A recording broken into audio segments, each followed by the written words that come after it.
3 деня младите дружини как прохода бранят. Горските долини трепетно повтарят, на боя реват пристъпи ужасни.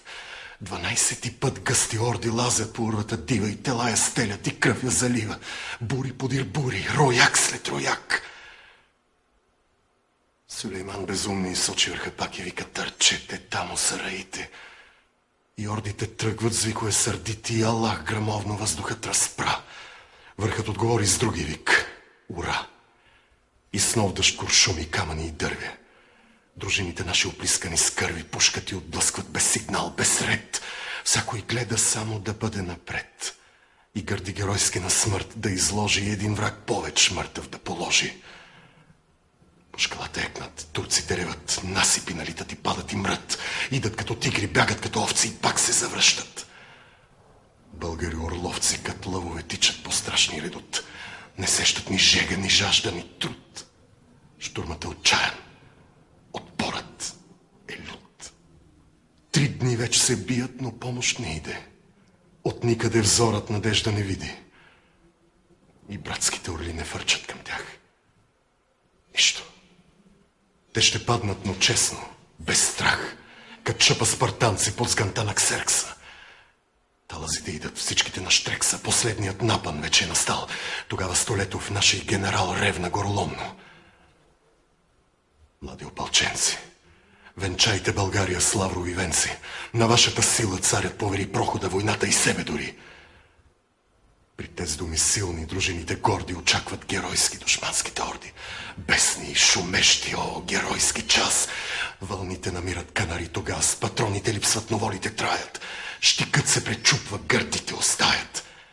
И сладката радост до крак да измрат. Пред цяла вселена на то славен ръд, с една смърт юнашка и с една победа. България цяла сега нази гледа. Той е връх високия, тя ще ни съзре, ако би бегали. Да мрем по-добре.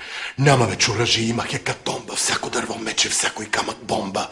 Всяко нещо удар. Всяка душа плам. Камъни и дърви изчезнаха там. Грабайте телата, някой се изкряска. И трупове мъртви фръкнаха завчаска.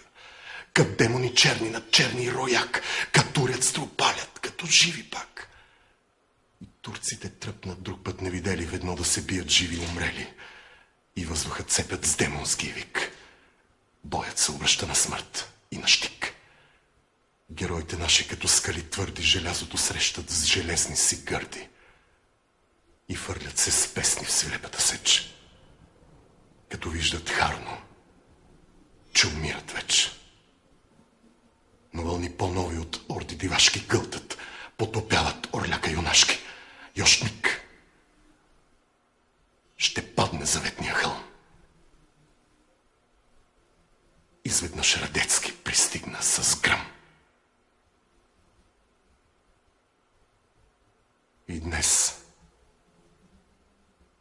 Йощ Балканът, щом буря зафаща, спомня този ден бурен, шуми и препраща славата му дивна, като някой ек от урва на урва и от век